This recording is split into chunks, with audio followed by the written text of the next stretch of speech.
যারা বেঈমানের মতো চুল রাখছো, তোর কোনো বাপ নাই? তোর আব্বা তোর এই চুল রাখা শিখাইছে? তুই জন্মের পরে বাপ দেখো নাই? তোর জন্মের পরে তোর কোনো বাবা ছিল না? তোর কোনো অভিভাবক নাই বেটা? তোর এলাকার কোনো মানুষ নাই? তোর কোনো মুরব্বি নাই? কোন বেঈমানের মতো চুল রাখ? ফুটবলের খেলোয়াড় তোর বাপ বেটা? কথা বলে না। ক্রিকেটের খেলোয়াড় তোমার আব্বা? আর্জেন্টিনার ওই বেঈমান তোর বাপ বেটা? তাহলে ওই মুশরিক বেঈমানের মতো চুল রাখলি কেন? বল বেটা। এই ছেলেরা বলো না, কি তামসা দেখতে আইছো? আমি ভোটে দাঁড়াইছি তাইলে? আজকের দিনে এই এখন বললাম, এশার নামাজ যারা পড়ো নাই, মাগরিবের নামাজ পড়ো নাই, আজকের সারা দিনে এক ওয়াক্ত নামাজ পড়ো নাই, তোমার ভালোবাসা দিয়ে আমি কি করব? তোমার ভালোবাসা দিয়ে আমি করব কি বেটা? কি করবো আমি বেটা? না ফরমান, তুমি বের হয়ে যা বেটা, বাইরে বেটা, তোর মতো অপদার্থ দিয়ে আমি করবো কি বেটা? আমি তো এত 5 ঘন্টা সফর করে আইসাও, আমি তো আমার জামাতে আগে এশার নামাজ পড়ছি, এরপরে এখানে আসছি। তোমরা যারা নামাজ পড়লা না, বাইরে হবে এখন থেকে। তুমি তো আল্লাহর দুশমন, তুমি তো রাসূলুল্লাহর দুশমন, তুমি আমার প্রিয় হবা কিভাবে? হ্যাঁ, তুমি কইবা আমি আপনারে মহব্বত করি হুজুর, আমি আপনার খুব ভক্ত, আমি আপনার লেগে উঠতালাম একদম। হ্যাঁ, মক্কল ঠাউরাইছেন, ব্যাককল ঠাউরাইছেন আমারে। বলো মিয়া, এমন মালিক ভুললা কেন? এমন রব ছেড়ে দিলা কেন? বলো আব্বা, বলো। আজকে ওয়াদা করো, আজকের রাত থেকে নামাজ পড়বা, বলো ইনশাআল্লাহ। এখন পড়বা, বলো ইনশাআল্লাহ। এই নওজোয়ান, এখন বলো ইনশাআল্লাহ। 30 বছরের নিচে যাদের বয়স, তোমরা হাত তোলো, হাত তোলো যাদের বয়স 30-এর নিচে। দেখেন কি পরিমাণ, দেখেন। বলো ইনশাআল্লাহ নামাজ পড়বো, ইনশাআল্লাহ ফজর পড়বো, ইনশাআল্লাহ। জোরসে বলো ইনশাআল্লাহ, আরো জোরে বলো ইনশাআল্লাহ। কোন নামাজ? কোন নামাজ? আবার বলো, জোরসে বলো, সবাই বলো ইনশাআল্লাহ। আমি ওয়াদা দিলাম, হাদিসের বক্তব্য এটা, মুসলমানের যে সন্তান ফজর পড়বে নিয়মিত, ইনশাআল্লাহ ওই সন্তান আগামী দিনে ইমাম মাহদির সৈনিক হবে, দাজ্জালের বিরুদ্ধে লড়বে, পৃথিবীর শেষ ইহুদিটাকেও জিহাদ করবে তাদের বিরুদ্ধে, এবং ওই নওজোয়ানদের দ্বারাই সারা বিশ্বময় কালেমার পতাকা উড়বে। ফজরের মুসল্লি যারা মাহদির সৈনিক, তারা ফজরের মুসল্লি যারা দাজ্জালের বিরুদ্ধে লড়বে, তারা ফজরের মুসল্লি যারা ইহুদিদের বিরুদ্ধে জিহাদ করবে, তারা ফজরের মুসল্লি যারা বিশ্বময় কালেমার পতাকা উড়াবে, তারা ইনশাআল্লাহ। এটা হাদিস, এটা হাদিসের বক্তব্য থেকে বললাম। মাহদি আসবে, ঈসা আলাইহিস সালাম আসমান থেকে নামবে, দাজ্জালের জুলুম চলবে, আর ঈসা নবী আর মাহদি ফজরের মুসল্লিদেরকে সাথে নিয়ে শেষ যুদ্ধ দাজ্জাল এবং ইহুদিদের বিরুদ্ধে চূড়ান্ত শেষ লড়াই শুরু হবে ফজরের নামাজের পরে। ফজরের মুসল্লিদেরকে সাথে নিয়ে, ফজরের মুজাহিদকে সাথে নিয়ে আসরের নামাজের ভিতরেই মসজিদে আকসা বিজয় হবে, দাজ্জাল নিহত হবে, শেষ ইহুদি কুত্তাটাও নিহত হবে, ঈমানের পতাকা উড়বে ইনশাআল্লাহ। এটা হাদিসের বক্তব্য। এজন্য তোমার মতো মনে রাখো, নারী, ছবি, উলঙ্গ দৃশ্য, জিনা, ব্যভিচার, মোবাইলের অস্থিরতা, বেঈমানের মতো চুল চেহারা, তোমার মতো অপদার্থ ছাড়াও ইসলাম টিকবে, তোমার মতো আঙ্গাল কাঙ্গাল ছাড়াও ইসলাম থাকবে। তুমি কামে লাগলা নারী, তুমি একদিন মরে যাবে আর বেড়ি চাইতে চাইতে। হ্যাঁ, চাই অসুবিধা কি? দেখো সারা পৃথিবীর নারী, দেখো সারা পৃথিবীর মহিলা তোমার ঘরে আসুক, তুমি কি এটা চাও? এত বেড়ি দিয়া করবা কি? এত নারী দিয়া করবা কি? 16 বছর বয়সে যদি যুবক, 18 বছর বয়সে যদি এত নারী, এত উলঙ্গ ছবি, এত জিনা ব্যভিচারের দৃশ্য মোবাইলে দেখে ফেলো, আগামী 40 বছর যদি তোমার হায়াত পৌঁছে, ওই পর্যন্ত তো তোমার গুনাহ জমতে জমতে তুমি দাজ্জাল হয়ে যাবে। এত কম বয়সে এত বড় গাদ্দার হয়ে গেলা। মাত্র 16 বছর বয়সে ঘাড় তোর এত শক্ত হয়ে গেল যে রবের সামনে একটা সেজদাও দিলা না। এত অল্প বয়সে মানুষ এত বড় গাদ্দার হয়? এত কম বয়সে এত বড় মালিককে বৃদ্ধাঙ্গুলি দেখাইলা যে হে মালিক, আপনি যতবারই আজান দিয়ে ডাকেন আমাকে, আমি সেজদা দেব না, আমি চলে যাব অন্যদিকে। তা আমি এই জন্য পরিষ্কার বলি, একবারে চোখের দেখা বাস্তবতা হলো, আপনারা যে কেউ দেখেন, বাবা তোমরাও দেখো, যখনই আজান হয়, এই পৃথিবীর সবাই জানে এটা, আজান হলে কুত্তা খেউ খেউ করে, ঘেউ ঘেউ কইরা ওই জায়গার থেকে সরে যায়। এটা আজান হলে মসজিদের সীমানার কাছ থেকে সরে যাওয়া, এটা কুকুরের স্বভাব, এটা মোমেনের স্বভাব হইতে পারে। তুমি নাইলে দেখো, তুমি দেখো। এই জন্য সেলফি উঠাইবার সময় মানুষের লগে উঠাইও না, ওই কুকুরের লগে উঠাই। দোস্ত তুই আর আমি মিলছি বালা, দুজন একসাথে উঠাইবা, উঠাইয়া বলবা দেশবাসী কমেন্টস করে জানাবেন আমাদের দুইজনকে কেমন লাগছে। সারা দেশবাসী জানাবে একরকমই লাগছে, একরকম। দুজনই মুত্তা ফানি লয় না, একবারে খাপে কাপ মন্তেজের বাদ। আমরা দেশে কয়ারি মন্তেজের বাদ, যে দেশে যার বাদ, বুঝেন নাই? খালাস, এটা বুঝতে শেখেন। প্রিয় ভাই, তুমি বুঝতে শেখো, বুঝতে শেখো। বেঈমান তোমাদেরকে নিয়ে ডুগডুগি খেলে, বাঁদর বাঁদর নাচায়। ছোট্ট একটা ডুগডুগি আছে, বান্দর যারা নাচায়, এটা এমনি লড়ায়, এটা ডুগডুগ আওয়াজ করে, বান্দর এটা তালে তালে নাচে। আজকে বেঈমান তোমাদেরকে একটা মোবাইল হাতে তুলে দিছে, এবার বলছে ওয়েট, তুমি অপেক্ষা করো, এটা হাতে রাখো, বাকি ডিজাইন যা দরকার, চুলের, প্যান্টের, গেঞ্জির, শার্টের, খানার, চলাফেরার, পছন্দের অপছন্দের সবকিছু আমরা মুশরিক, আমরা ইহুদি, আমরা দেব তোমাদেরকে, তোমাকে। তুমি শুধু মোবাইল দেখে দেখে ওই রঙে সাজবা, ওইভাবে সাজবা, তাহলেই তুমি পরিচয় তো তোমার মুসলিম, রক্তে মাংসে, কিন্তু চলাফেরায় চলনে বলনে তুমি হবা বেঈমান মুশরিক। আজকে বেঈমান তোমাদের হাতে মোবাইল তুলে দিয়ে তোমাদেরকে পুরা নিয়ন্ত্রণ করছে, মাসউর বানায় দিছে, জাদুগ্রস্ত বানায় দিছে। আমার বাপ, এমন ভুল করো না বাপ। 365 দিন, একটা বছর কোনোদিন ফজরের নামাজ পড়ো নাই, মুসলমান এমন হইতে পারে না আব্বা। মুসলমান এত নিকৃষ্ট হইতে পারে না। 30 বছর মুসলমান সুদ খাচ্ছেন বাবা, মুসলমান এত নিকৃষ্ট হইতে পারে না। 60 বছর বয়স বাপ, এই চাচা এখনো বিড়ি সিগারেট খান, মুসলমান এত বদভ্যাসওয়ালা মুসলমান হইতে পারে না। 60 বছর বয়স এখনো চা দোকানে বসে নারী দেখেন, গান বাদ্য শুনেন, সিনেমা নাটকের নর্তকীর ছবি দেখেন, মুসলমানের বুড়া এত অভদ্র হওয়া উচিত না। এত অভদ্র মুসলিম বৃদ্ধ হইতে পারে না, এত বেহায়া মুসলমানের বুড়া চাচা হইতে পারে না। আপনার থেকে আপনার সন্তান আখলাক শিখবে, আপনার থেকে আপনার দেশবাসী আখলাক শিখবে, আপনার নাতি নাতনি আখলাক শিখবে, আপনার মহল্লার ছেলের আখলাক শিখবে। আপনি প্রকাশ্য দিবালোকে বসে বসে বিড়ি খান, সিগারেট খান, কথা বলতে লাগলেই গালি দেন, নাটক সিনেমা নর্তকীর ছবি, নাটক সিনেমা টেলিভিশনে দেখেন, আস্তাগফিরুল্লাহ। এটা মুসলমানের বুড়া, মুসলমানের দাদার আদর্শ এটা হবে, মুসলমানের চাচার আদর্শ এমন হওয়া উচিত।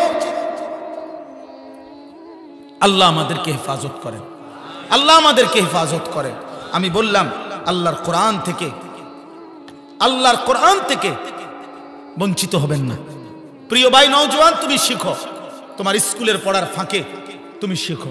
তুমি শুক্রবারে একটা টাইম বাইর করো, বৃহস্পতিবারে একটা সময় বাইর করো, তুমি ফজরের পরে একটা টাইম বাইর করো। তুমি ফিকির করলে একটু একটু, আজকে বাংলাদেশে আলহামদুলিল্লাহ আমাদের মহান বুজুর্গদের ধারাবাহিক মেহনতে, আল্লাহর দয়ায় আজ বাংলাদেশের অবস্থা হলো এমন 1 কিলোমিটার জায়গা নাই যে 1 কিলোমিটারের ভিতরে কোনো মাদ্রাসা নেই। তার চারিদিকে আল্লাহর কোরআন শিখানোর এত বেশি ব্যবস্থাপনা থাকার পরেও আল্লাহর কোরআন থেকে বঞ্চিত হইলা কোন যুক্তিতে? ইনসাফ কি বলে? আজকে যদি হইতো যে হুজুর এখান থেকে 30 মাইল দূরে মাদ্রাসা, আমার প্রতিদিন ওইখানে যাওয়ার সম্ভব না, আমার ব্যবসা আছে, দোকান আছে, আমার সংসার চলতো না, নইলে আমার কৃষি আছে, ক্ষেত খামার আছে, ভালো কথা। সাহাবায়ে কেরাম এক বেলা কৃষি করতেন, একবেলা নবীর কাছে দিন শিখতেন, একবেলা খেজুর আঙ্গুরের বাগানে কাজ করতেন, আরেক বেলা নবীজির কাছে দিন শিখতেন। আল্লাহর কসম, কিতাবের মধ্যে আমি নিজে পড়ছি, ইয়াবুসুল ইলমা, সাহাবারা ইলম চর্চা করতেন ফি মাজালিসিহিম, যেখানে বসতেন ওনারা, যে কোনো মজলিসে, অফি মাসাজিদিহিম, মসজিদে, অফি আসওয়াকিহিম, তাদের বাজারে, বাজারে হাটে ঘাটে সর্বত্র দিন চর্চা করতেন, ইলম চর্চা করতেন। সাহাবায়ে কেরাম ভাগ করে নিতেন যে ভাই আজকে তুমি আমার ক্ষেত তোমার ক্ষেত, দুইজনের ক্ষেত, তুমি খেয়াল রাখবা, তুমি চাষাবাদ করবা, আমি নবীজির দরবারে থাকবো, নবীর সব কথা শুনে আসার পরে আমি আসব, তোমারে শুনামু। আবার তুমি পরের দিন যাইবা, তুমি নবীর দরবারে থাকবা, আমি আমগো দুইজনের ক্ষেত, আমি চাষাবাদ করব। আল্লাহর কসম, হযরত ওমর একজন সাহাবীকে সাথে নিয়ে এইভাবে নবীজির দরবারের কথাও শুনছেন আর উপার্জনের কাজটাও করছেন।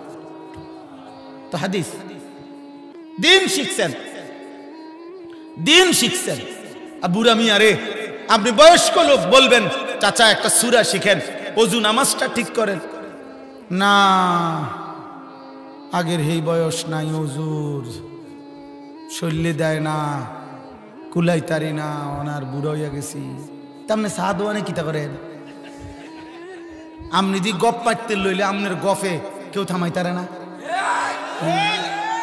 কথা বলেন। আপনি যে সারা বিশ্ব বুদ্ধি দেন, সাধুয়ানে বইয়া বইয়া গীবত করেন, হ্যাঁ, আপনি যে রাজনীতির আলাপ করেন, আপনার এই বয়সে আপনার জিগাইছে কে? দেশ জেনে যা কাইতক নলে শীতক, আপনার কিতা? আপনার না বলে জান চলে না, কথা বলেন না কেন? আপনার না বলে জান চলে না, তো আপনি বেনবেন করেন কেন? চা দোকানে বই বই গপ মারেন কেন? এটা করলে পারেন।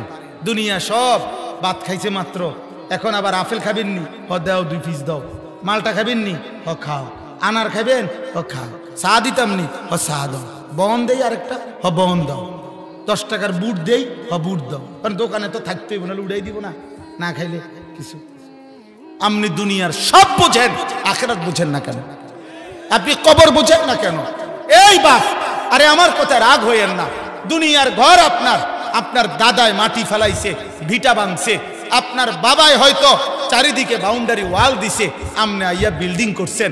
3 পুরুষ লাগাইয়া, 4 পুরুষ লাগাইয়া হয়তো দুনিয়া সাজানো যায়, দুনিয়ার ঘর তৈরি করা যায়, কিন্তু মাটির নিচে আপনার আরেকটা ঘর আছে, সেই ঘরের নাম কবর। এই কবরের ঘর, আল্লাহর কসম, আপনারটা আপনি না সাজাইলে জিফুত নাতি নাতনি সেটা সাজাইতে পারবে না, পারবে না, পারবে না, দৈন্তান নাই কেন না। এই জন্য মাটির উপরে ঘর পরের ওয়ালারাও করতে পারবে, কিন্তু মাটির নিচের ঘর আমাকেই সাজাইতে হবে,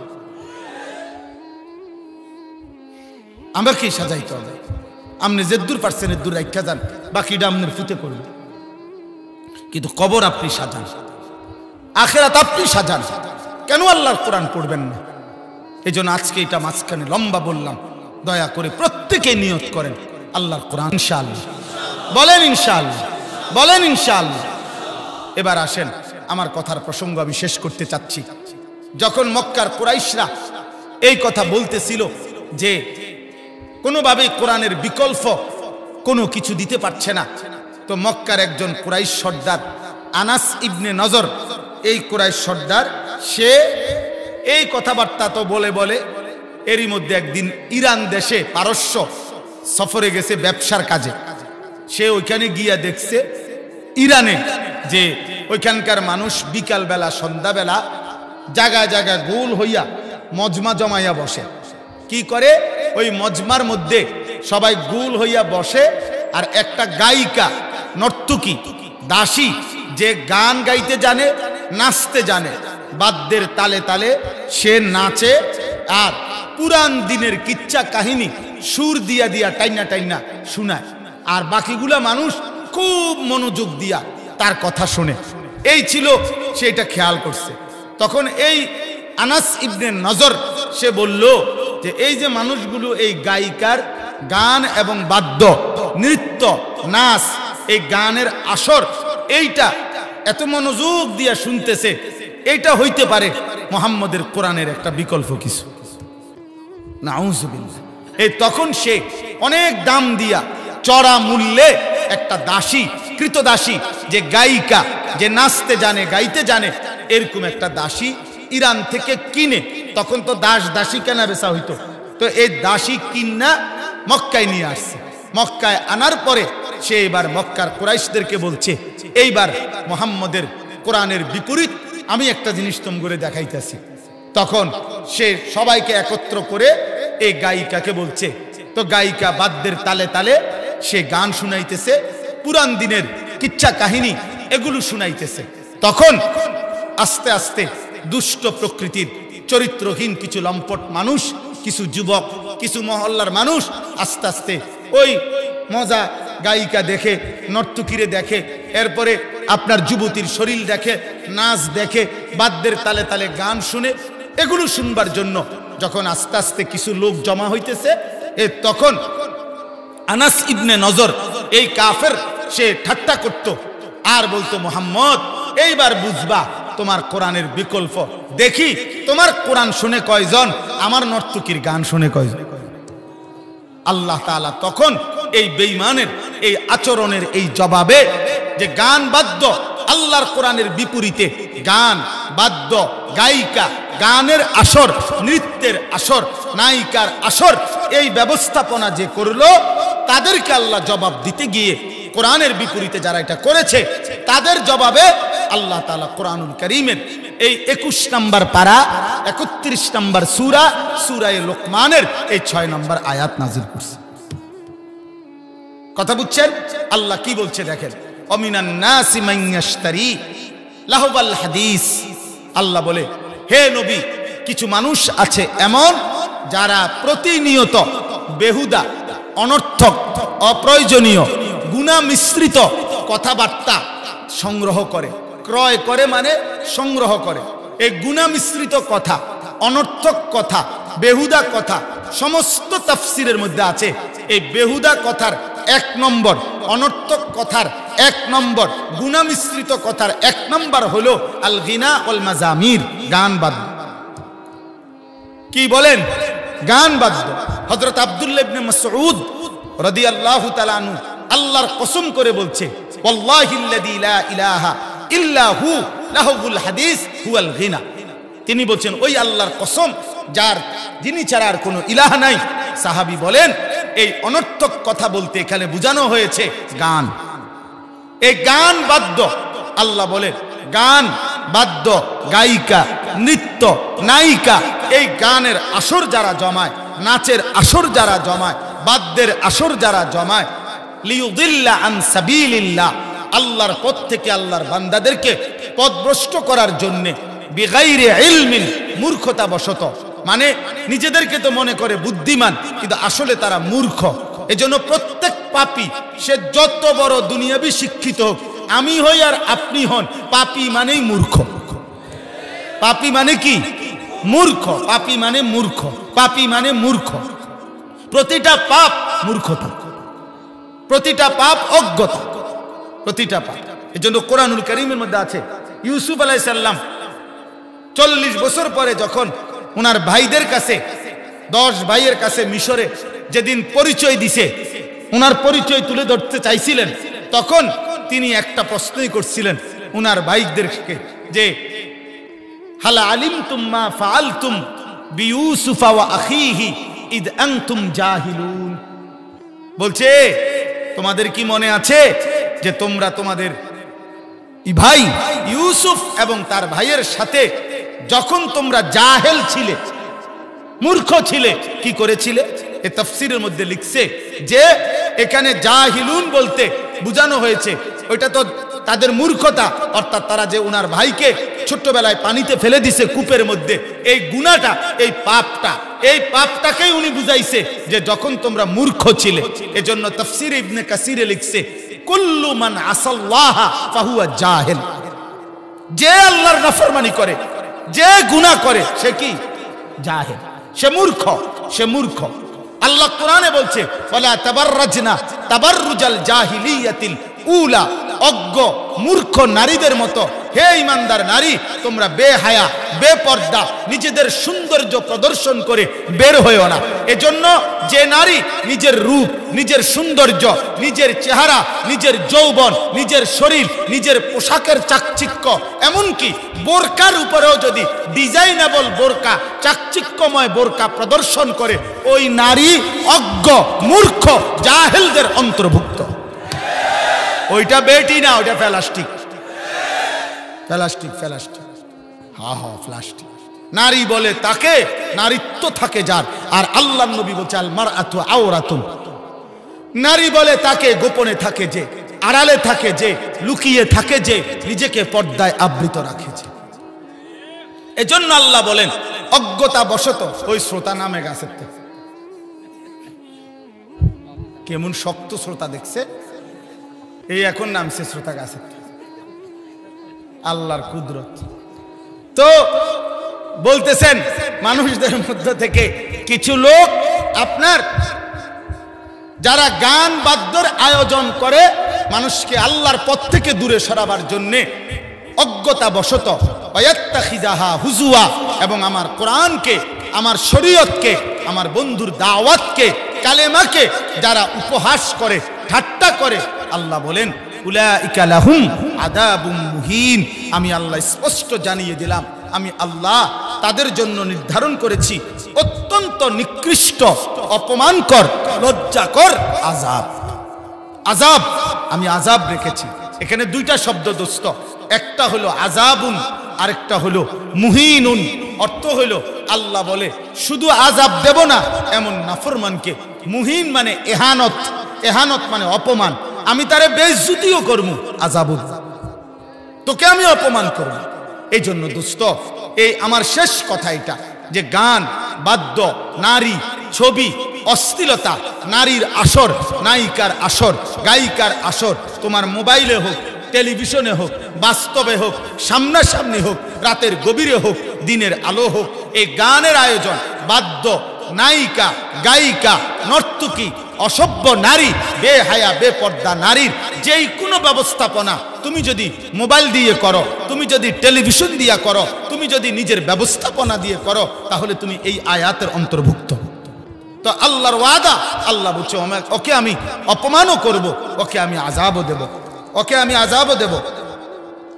এই জন্য দয়া করে আমরা প্রত্যেকেই এই রাত গভীরে অগণিত তাবিঈ, সাহাবী, বুজুর্গান পূর্ববর্তী জামানায় গান এবং বাদ্যের নিকৃষ্টতার উপরে কথা বলছেন।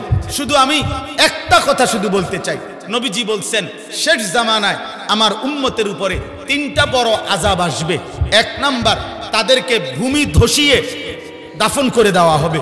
দুই নাম্বার, পাথরের বৃষ্টি বর্ষণ করে ধ্বংস করে দেওয়া হবে।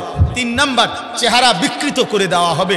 অর্থাৎ মানুষের পরিবর্তে শূকর, কুকুর অথবা অন্য কোনো প্রাণীর আকৃতি বানায় দেওয়া হবে। নাউজুবিল্লাহ। সাহাবীরা জিজ্ঞেস করছে, ইয়া রাসূলুল্লাহ, মাতা এটা কখন হবে?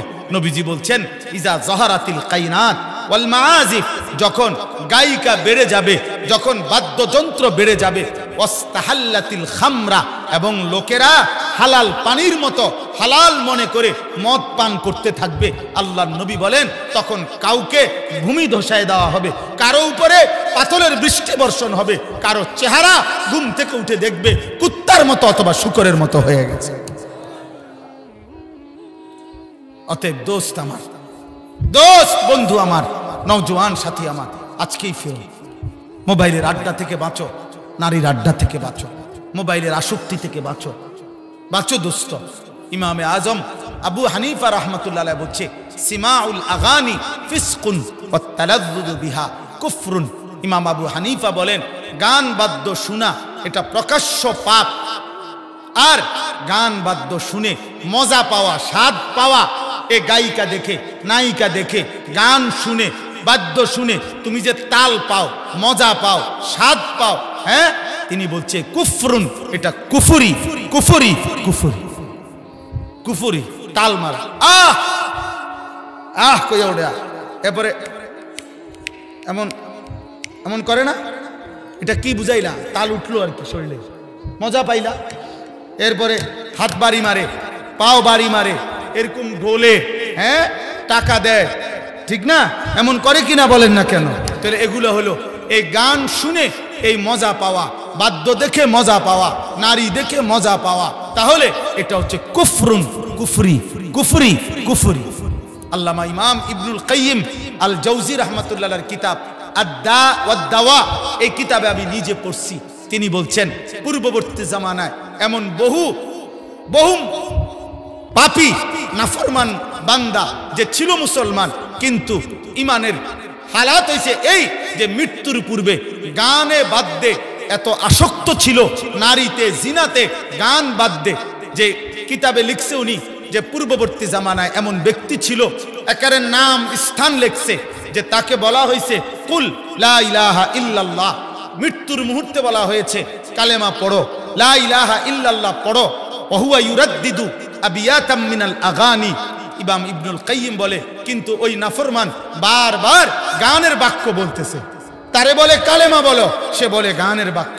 হাত্তা মাতা বিলা কওলি লা ইলাহা ইল্লাল্লাহ, তিনি বলেন শেষ পর্যন্ত সে লা ইলাহা ইল্লাল্লাহ বলা ব্যতীতই মৃত্যুবরণ করে। বন্ধু, যদি ফিরতে না পারো, যদি এমন মৃত্যু হয়ে যায় যে মৃত্যু গানের উপরে, বাদ্যের উপরে, নারীর উপরে, জিনা ব্যভিচারের দৃশ্য দেখতে দেখতে রাত 2টায় যে ঘুমায় গেলা, শরীর বীর্যপাত হইল, হারাম উলঙ্গ ছবি দেখে দেখে শেষ, এই ঘুম যদি না ভাঙ্গে, এই রাত যদি আর ভোর না হয়, আর যদি কোনোদিন চোখ মেলতে না পারো, কেমন হবে আব্বা? কত ফিলিস্তিনি বাচ্চা, গাজার বাচ্চা 16 বছরের 14 বছরের এমন ছিল না যারা ঘুমাইছে আর ঘুম ভাঙে নাই? হয় নাই এমন? দুশ্মনের আঘাতে, মিসাইলের আঘাতে উড়ে গেছে না? তো সেটা তো ইমানের মৃত্যু হইছে। কিন্তু এমন হইতে পারে কিনা হঠাৎ মৃত্যু?